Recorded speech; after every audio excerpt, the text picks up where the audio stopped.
Are you going out for this one? Huh, let's go. Let's do it. Blue. Hut, hut. I'm open.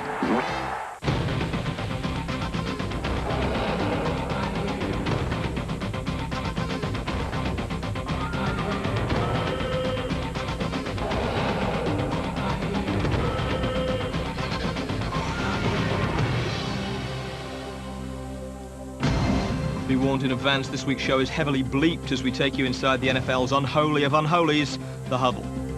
This offense is much more a thinking man's chess sport, and defense, you don't care if your pawn gets knocked over the deal. Like, hey, let's go. I don't care. Line up, I'm going to punch you right in the mouth. We round up the usual suspects, as well as a few first-timers who'll be heading to Hawaii at the end of the season for the ultimate individual honor, a Pro Bowl appearance. The Monday night game between the Patriots and the Dolphins was full of post-season implications. We'll have highlights for you. And with that game being the last of the regular season, we get the colour by numbers set out and fill in the final blanks of the playoff picture.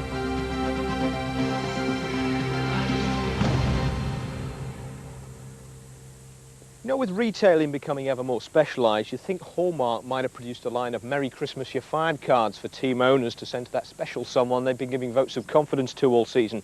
You know, perhaps with a pouch for a P45 on the back. Anyway, I don't know how the news was delivered, but the first coach to get the split sentiments this season was the one with the worst record. Lindy Infante's Colts team did rally to win 3 of their last 6 games after losing their first 10 in a row, but it wasn't enough to save his job. And you know, when it comes to sacking people, team owners usually get the general manager to do the dirty work. In this case, though, Bill Tobin got the boot as well, making way for Bill Polian, the man responsible for building Buffalo and Carolina into playoff contenders. Some of my decisions might not have been the best at the time, but at the time, the information I had, I thought they were the best. And I think if you weigh them out, I made a lot more good decisions than I did bad decisions. It's been well documented. We're probably 23 or 4 or 5 points away from being in the playoffs right now. And but it didn't happen. And it's a bottom line business. And if it doesn't happen, the chair that the head coach sits in is usually the first place people go look. And my little Fanny was in that seat. There's a good nucleus to build on of players. This franchise is not bereft of talent. And obviously, we have the #1 draft choice, and that's going to yield a player of magnitude for us, hopefully a guy that can make a difference. We'll be having a look at the draft picking order a bit later in the show, but before they could think about next season, the Colts had the last game of this one to deal with. And although they were out of the playoff race themselves, they could still influence who was going to get in, because they were playing the Minnesota Vikings, and the Vikes were one of 3 teams in the NFC chasing 2 remaining wildcard spots. All those other teams are wishing they were in our position, backing in, squeezing in, sneaking in, whatever you want to call it. Being in the playoffs is being in the playoffs. And even after 5 straight defeats, a win in their final game will be enough for Minnesota. Things didn't start well, though. The Colts' Steve Morrison intercepted Randall Cunningham in the first quarter, and that set up Marshall Faulk with a 1-yard run to open the scoring. To settle himself down, Cunningham looked to his security blanket, Chris Carter. Here's Randall Cunningham on the run. He fires to the end zone. Look at the hands by Chris Carter. It's a touchdown, and the best catch I've seen this year. Carter, Cunningham's favourite target from their days together in Philadelphia, not only made a great catch, he did an amazing job of getting both feet down in bounds. The Vikings also had the rare luxury of a fit Robert Smith in late December and made the most of it. Here is Robert Smith on the run. The race is on, and Robert Smith has the lead. Catch him if you can. He's inside the 20. He's going to go all the way down to the goal line. They're going to rule him out at the 4. From there, Cunningham and Carter combined for the second of their 3 touchdowns in the game, and Minnesota went on to make sure of their place in the playoffs, which left the Lions and the Redskins chasing the final wild card.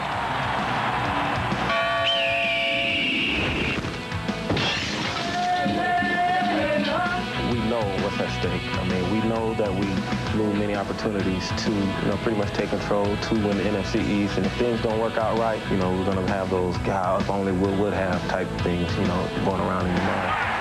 Still going around in Jeff Hostetler's mind were the 4 interceptions he'd thrown against the Giants the week before to make this game sudden death. As things turned out, though, it was the Eagles' Bobby Hoying who got turned over. Hoying getting a rush, loses the ball, fumble, and the Redskins have it. Darryl Pounds is going to run it in for the touchdown. And here is pressure on Hoying again, and he dumps it off, and it's intercepted by Darryl Green, his first of the year. And Darryl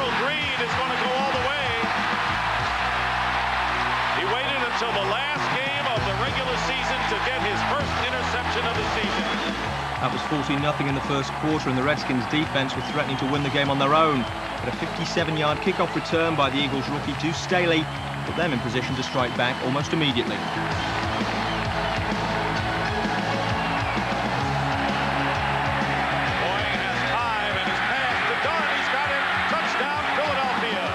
Charlie Garner added a couple of touchdown runs for the Eagles, including this one, which looked suspiciously out of bounds. And by the fourth quarter, Washington were holding on to a 3-point lead.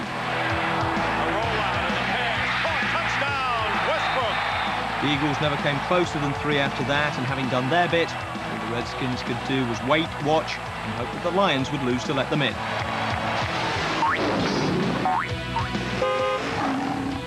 And Detroit were up against a team facing sudden death in the AFC race, the Jets. You know, our playoff start for us, obviously, right now, you know, and it goes, you know, from here on out. If we win 5 straight games, then obviously we win the whole thing. So, you know, and if we don't, we go home early. So that it starts here for us. This game also had a major subplot as Barry Sanders looked to celebrate reaching 2,000 3 years ahead of the rest of the planet. Early on, though, the Jets made the yards hard to come by while moving the ball well themselves.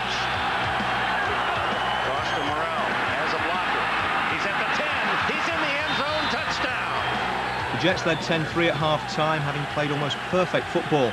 But in the second half, they started turning the ball over. First, Richie Anderson tipped a Neil O'Donnell pass up for Mark Carrier to intercept. That led to a Lions field goal and started a trend. Down the middle, intercepted. Back comes Ron Rice. Out of bounds, so the Jets are denied. That killed a promising drive, and right at the end of the third quarter, Barry Sanders, who'd had a miserable 22 yards rushing, started a late run at 2,000. Sanders on the draw. Longest run of the game, and he's in the clear. 40, 30, inside the 20. Barry Sanders brings this crowd to life. 15-yard line. Give it to Sanders. Oh, what a move! Oh, my! Almost immediately, though, the deafening roar that had greeted the Lions' go-ahead touchdown became muted concern after Detroit linebacker Reggie Brown went helmet first into the back of the Jets' Lamont Burns and lay on the turf unable to move or breathe. After a 20-minute delay, the game resumed. First and goal from the 9. Johnson wants to throw, and it's going to be intercepted. Yes. At least that was the ruling. It's pretty obvious from the replay that Bryant Westbrook was on the ground out of bounds when he finally got control of the ball. Then, almost anticlimactically, Sanders passed 2,000.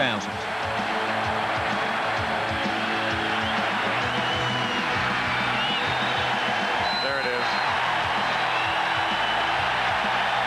The linemen, they're the ones who wanted the 2,000.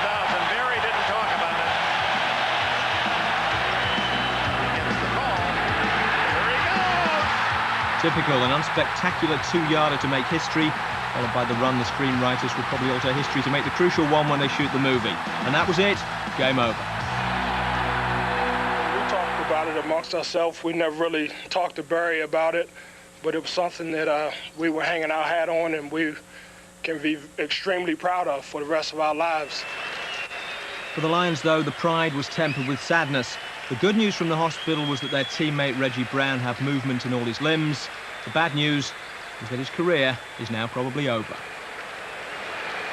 My heart is heavy, and Reggie was I used to kid him all the time. He's my little brother, and it's hard, you know, looking over to the right and not seeing him sitting next to me.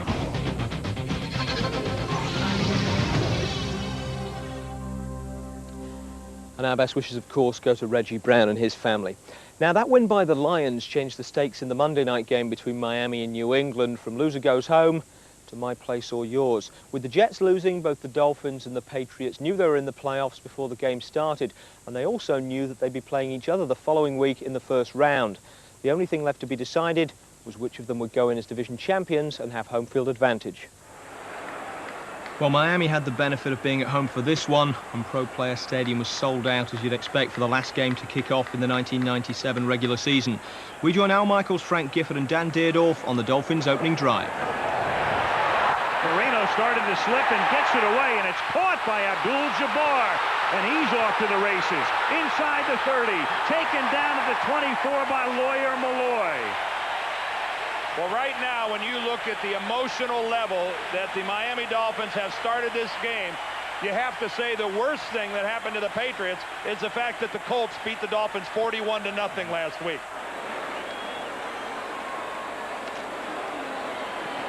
Ted Johnson is the linebacker on the blitz that missed. Marino sidestepped him and gets the big play. A first down at the 24-yard line as Marino retreats and throws, and Abdul-Jabbar off his fingertips can't hold on. Second down and 10. Clay and Hitchcock providing the coverage. Classy Marino pass. He had a man who was fairly well covered, but he put the ball where it's not going to be picked off. This is a ball that Jabbar, I think, knows he should have caught.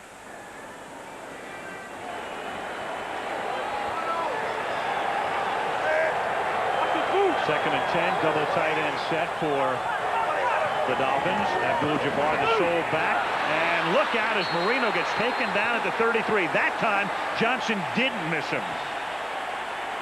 And people in the National Football League have known that the most successful way to blitz Dan Marino is not off the corners. He's far too effective that way. It's right up the middle. And that time Ted Johnson comes through the guard center gap, and Dan Marino tries to sidestep him, but not the quickest of quarterbacks. That's not Steve Young back there. 10-yard loss on the sack. Last week facing Cordell Stewart. Stewart threw 48 times, and New England did not have a single sack. Third down and 20. Marino protected well this time and guns it incomplete over the head of Brett Perriman. So the drive bogs down, and now they're looking at a 50 or 51-yard field goal, and Olindo Mate, their kicker, has not kicked one more than 42 yards this season. Another little change-up defensively there for New England. 7 defensive backs, 3 down linemen, and a linebacker. He's only tried, I believe, 3 over 42 yards and has missed all 3 of them. So rarefied air here for Olindo Mate. 51-yard attempt. John Kidd to place it down. Mare's kick looked like it would have been good from 55 yards. The Dolphins weren't mounting the same kind of pass rush as the Patriots, but their coverage downfield was so good that they managed to get to Bledsoe anyway. And after a New England punt, Miami got the ball back at their own 48. Phillips. One reason Jimmy Johnson picked him up, as he said, that he can give us the big play. His story is well known, of course. A very troubled childhood, not to make excuses for him. Enormous problems at Nebraska, beat up his girlfriend. He's become like the poster boy for a lot of people for everything that's wrong with today's pro athlete. A kid who went to St. Louis. Dick Vermeil took him under his wing, and then even Dick had to give up. And Jimmy Johnson said, come on in here, you start fresh, see what happens this year. I'll bring you back next year. I want you to work in the off-season conditioning program. Trying to give him a new start. We'll see. Second down and 9 from the 49-yard line. That's caught by Stanley Pritchard out of the backfield, and a first down. From the 40, Abdul-Jabbar taken down in the backfield. Brandon Mitchell, a backup defensive end, a rookie out of Texas A&M, with the tackle. Second down and 14, and that is caught by Lamar Thomas. Phillips. Hard-earned 3 to the 22, and a flag is thrown. But that's the way he ought to take it in there. It's going to come back. Dumped off to Jarris McPhail.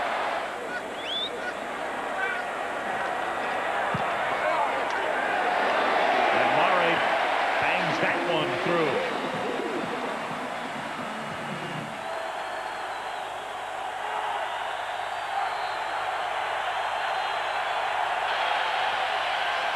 Bledsoe fires, and it is hauled in by Jefferson, who gets wrapped up by a trio, and then the ball is taken away by Jerry Wilson. And what are they going to rule here? The officials are standing at the 36. They're going to talk about it. Yep, the Dolphins are arguing, but there's been no indication yet from the officials.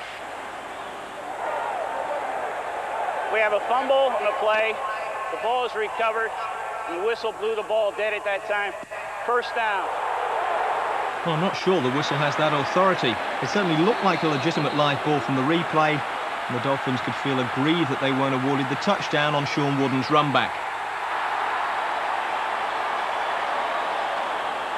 And their mood won't have been helped by the fact that their offense failed to do anything with the turnover, and they went in at the break with only a 6-point lead to show for all their first half possession. We'll take a break.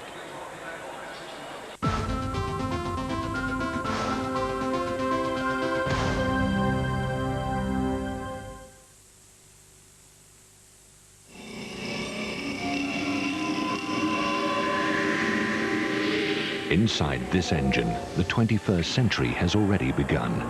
Because petrol is injected directly into the cylinder, the new Mitsubishi GDI engine dramatically decreases fuel consumption, increases power output, and reduces CO2 emissions by 20%. The Mitsubishi GDI. We haven't just redesigned our engine, we've reinvented it. The whole world is waiting for this show. This holiday, Spice Girl. get ready to spice up your life. What are we waiting for?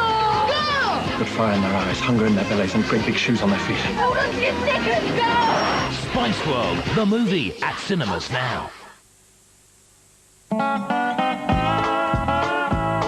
The Dolland & Aitchison half-price sale is now on. Perfect.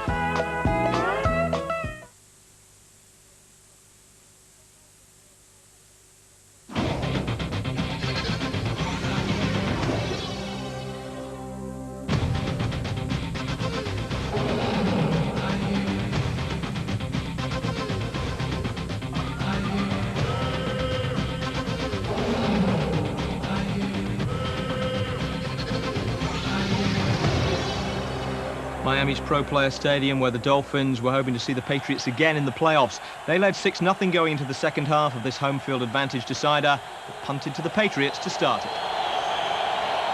Bledsoe throws and hits Ben Coates, his tight end.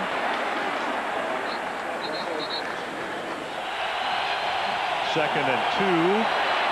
And Keith Byers makes his first catch. And Byers down the sideline, tight-roping his way all the way to the 40-yard line. And for the first time tonight, the Patriots cross into Dolphin territory. From the 40-yard line. And that's caught by Jefferson, and Buckley bangs him out of bounds. And Johnson's going to say he was out of bounds to begin with, but he won't win that argument.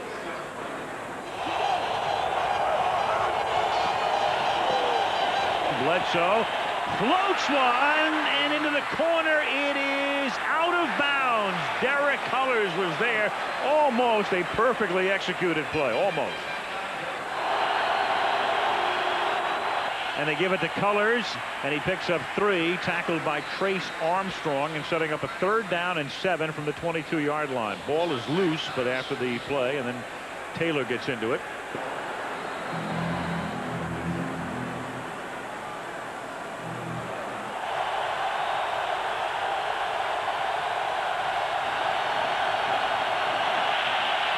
Bledsoe off his back foot throws, caught by Meggett, and the slippery one is inside the 10, all the way to the 2-yard line.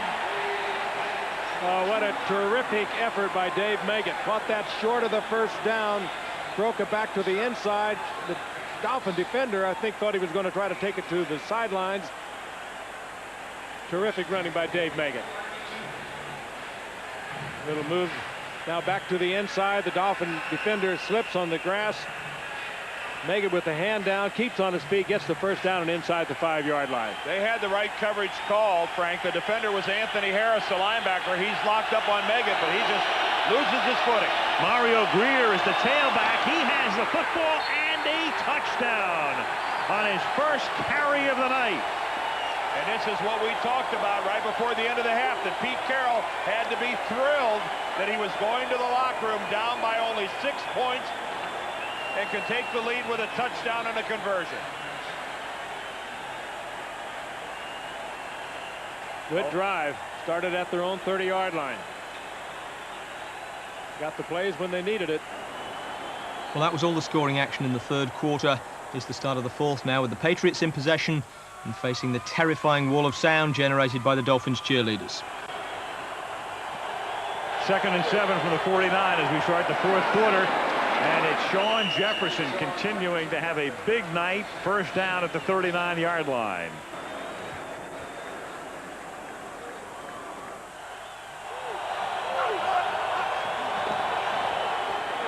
Derek Cullors on a first down play takes it to the 32-yard line. Tackled by... Did he lose the ball? No, they're saying down. Well, the Miami Dolphins, you know, will have to come to grips with the fact that if they lose here, they lost to the Patriots without Curtis Martin, and then they're facing a task of going up there in cold weather and beating them at home with Curtis Martin. Meanwhile, Derek Cullors. He appeared to lose control of that football before his knees hit the ground. Very close. 2nd and 4. They go back to him, and Cullors jammed up at the 32-yard line. Could Curtis Martin have played tonight? As you look at Dave Meggett, you know, you wonder if they had to win to get in. I think you probably would have seen him in uniform.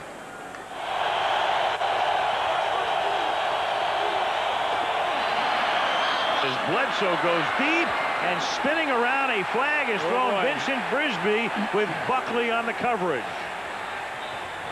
Buckley very tight all the way. Did he get a handful though?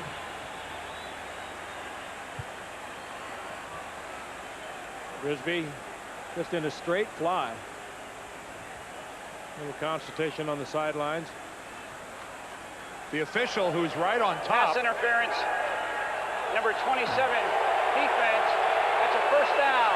Oh, and a big penalty against Buckley, who was man for man on Brisby. Sometimes you get a defender that plays this tight as Buckley does.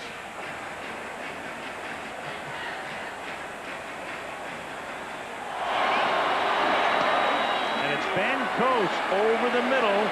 And Coates has a first down and gets gang tackled at the 6-yard line, but it's going to be 1st and goal. Or it's depends where the forward progress is. It was first down at the 14-yard line.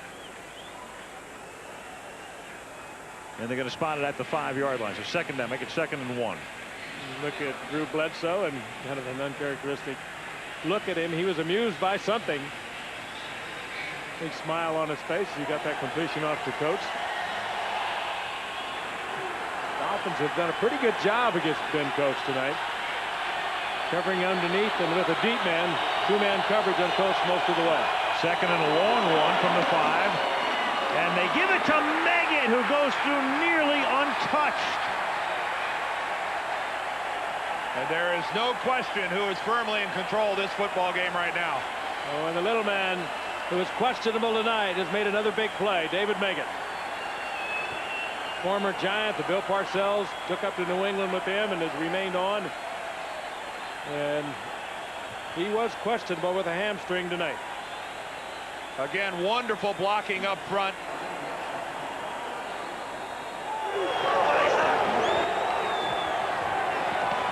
Marino slings it out. It's a juggling catch made by Abdul-Jabbar.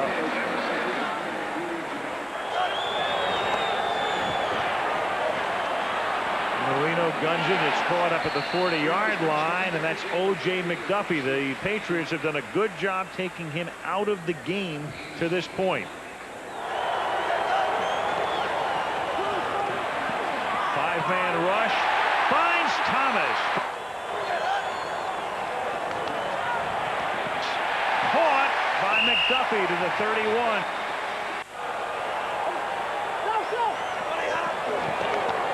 To the ground, Abdul-Jabbar. And he finds a little bit of room and works his way just inside the 10-yard line. Caught by Pritchett. Marino throwing, caught by Thomas, breaks a tackle, touchdown. It'll be decision time. Spun out of the grasp of Jimmy Hitchcock, and Miami within 2 and going for 2, obviously. Go for 2. Sure. No decision here. This is the proverbial no-brainer.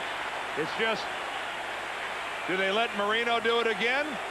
What a unbelievable pass by Marino to Thomas. Thomas had just turned to look at it. It was right there. Not too much on it. He read the defender just right, did not smoke it to him. Practically caught it for him. And Jimmy Hitchcock not able to make the tackle. 76-yard drive, going for 2 to try to tie the game.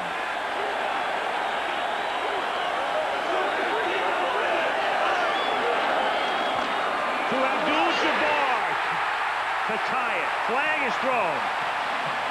And this is going to come back. This is going to come back. It is a premature celebration. Tom White gave some kind of an indication this was against Miami.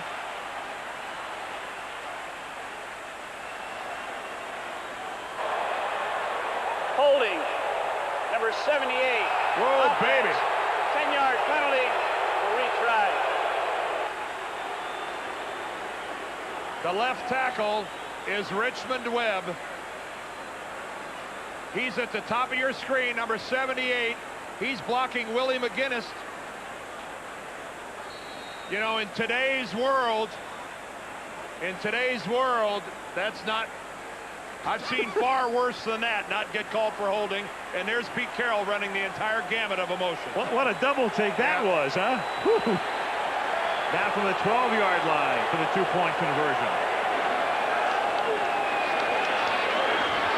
Marino, and that's broken up, intended for McPhail. And so New England maintains a 2-point advantage.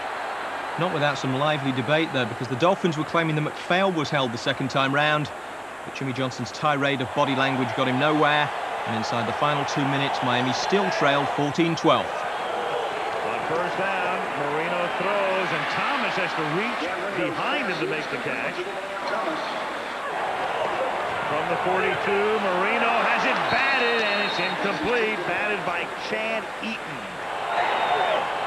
Marino drops the snap, and he's going to get sacked back at the 47 by McGinnis, a gift sack. They have to get to the 37 to convert, and Marino nearly gets sacked, throws it up for grabs, intercepted at the 45-yard line. And that was it, the Patriots sealing the victory with what had set it up for them, defense. We played against a great team today. We held our composure. We held when they came in, and we faced the surge. First half, what can I say, man? My guys played great. They played real composed, and we brought it home.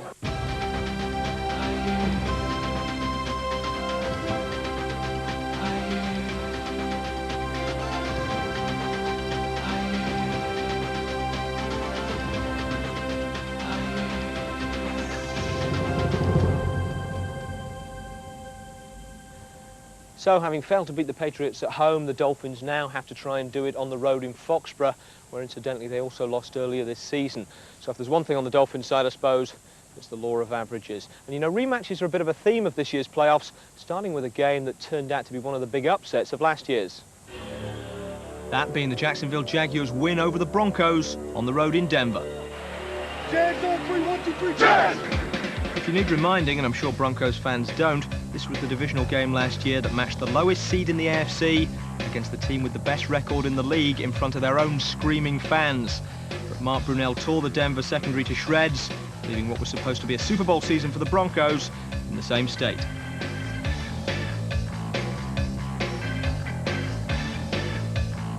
It's a defeat that's haunted the Broncos for 12 months.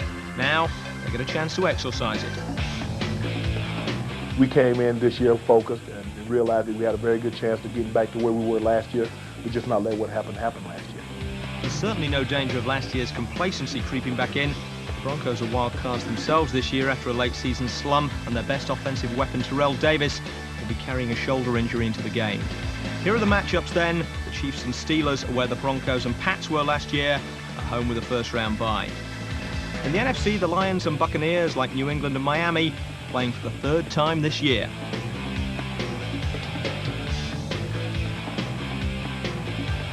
In week 2, the player who's just been voted Offensive Rookie of the Year, Warwick Dunn, outrushed the man he most resembles, Barry Sanders, as the Bucs won in Detroit. In fact, Sanders only had 20 yards, but he's gone over 100 in every game since, including Week 7 in Tampa, when he had 215 and 2 touchdowns.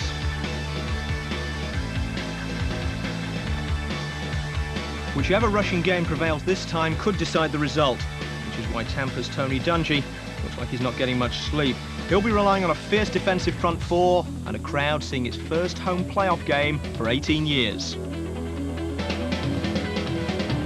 In the other NFC game, the Vikings travel to New York, still without quarterback Brad Johnson, but heartened by the way Randall Cunningham is starting to settle in. Offensively, they got a lot of weapons. I mean, they can strike very hard.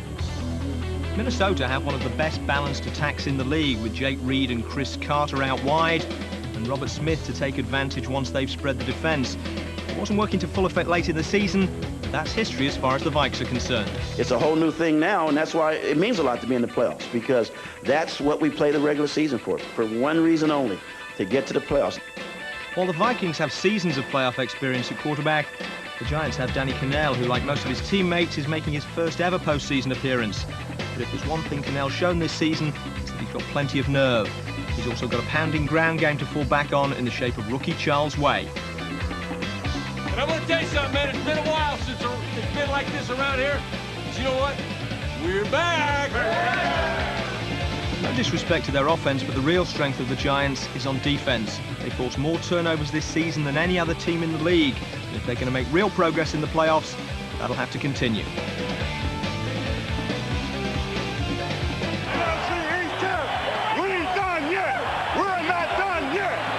Here's the NFC playoff picture then, with the winners of this weekend's games facing trips to San Francisco and Green Bay. Between this show and the big match, we try to take you as close to the action as possible, sometimes close enough to bring my nose into contact with a moving shoulder pad, as you might have seen. There are a couple of places, though, that we can't take you. Inside the huddle, which is a pity, and to the bottom of a pile-up, which follows a loose ball, which isn't. While the rest of us are still looking slack-jawed at the television, wondering what on earth possessed the coaches to call that last idiot play, the quarterback is already calling his teammates to order to let them know the next one. Let's go Brown left, C left. 300 jet X slant on one. Ready? Spacing. Left gun fly. 63 deep M on 2. Ready? The huddles aren't just for the dissemination of encrypted information. They're places where you can talk about the size of your signing bonus, get your breath back between plays, or just do a bit of male bonding with your teammates. And of course, they're not exclusive to one side of the ball. The offensive huddle is cerebral. You know, we have a point. We have something we have to do. 51X spot, flanker cross. The defensive huddle is pretty much caveman. They don't have a lot to think about. That's a defensive mentality in offense. Offense is much more a thinking man's chess sport, and defense, you don't care if your pawn gets knocked over the dude. Like, hey, let's go. I don't care. Line up, I'm going to punch you right in the mouth. I want you to run one across the middle, 88. I'm going to shut that mouth up. We do a lot of cursing in our huddle. You know, just defensively, the mindset of a defense is if somebody gets too many yards on the play, you got some guy coming back cussing, hey, where the were you worried? I mean, that's where you were supposed to be. I mean, we didn't even have a huddle here. We just kind of like this. Yeah, all right, you got the call? Yeah, you got the call? Yeah, all right. It's this. All right, good. All right. Reset, close right! Close right! The extent of their calls are either Roger and Louie, which is right and left. And if you want to get real sophisticated, it's apples and oranges. And then you have to know that apple means right and oranges means left. Nikolai! Nikolai, Roger! Some of them are going to get it wrong anyway. Then you have to go back to Roger and Louie so they can equate R and L. And then they clap hands and they line up and they chase the ball. Now the offense. Ready, break. Set. You know, they get down. We're already down. Like, yeah, man, come on with all the formalities, man. Let's go ahead. Their respective huddles may be like night and day, but there is a twilight zone where offense and defense meet.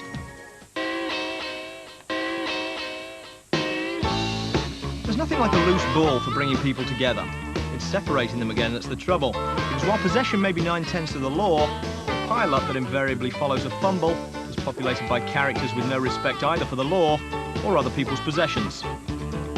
They twist your arms, they pop your fingers. I've seen some guys break some arms and break a finger here or two or there. Hit you in the testicles, grab your testicles. And a lot of cursing, swearing, a lot of grabbing parts that you normally wouldn't grab. I got bit Somebody bit my finger. You don't know who. It could have been one of my own guys who bit me. Helmets, of course, save players in the pile-up from anyone giving them the full Tyson treatment. Short of that, anything goes. Right at the very bottom, and we're fighting for the ball, and they couldn't get the guys off the pile, and I got my hands in his face mask, and I gouged his eyes, and I got the ball. Some individual came in and stuck his hands under my face mask and started to gouge out my eyes, and I bit him, and I bit him real hard. Everything outside the face mask belonged to him. Anything underneath the face mask belonged to me. That's why I bit him. But serious practitioners of pile-up protocol know better than to deal with body parts that can bite back. Happened to be a fumble in this particular game we were playing. I'm not mentioning any names. And he had the ball. He reached over and he grabbed him. I don't know where he grabbed him, but the guy let go of the ball. I just happened to grab the ball, but it wasn't the particularly right ball, if you get my drift. The guy let go of the ball as soon as I did grab the ball and I got the other ball. I was like, wow, Chiefs first down. And in the warped world of the pile-up, he who laughs last laughs loudest, which is another way of saying, don't be first to the ball, because you'll only suffer for it. Because you got 10, 11 guys diving in there trying to get it. I mean, that little pigskin now is very important. You get about 4 or 5 guys that converge on the ball at the same time, and the ball may squirt out somewhere, and it's like the 6th or 7th guy onto the pile that actually gets the ball. You recover the ball, but you're the one who's going to get punished, and that's your reward, having 12 or 13 other guys pile on top of you, digging at you, gouging your eyes, biting you, spitting on you. Hell. That's probably the word that I would use to describe it.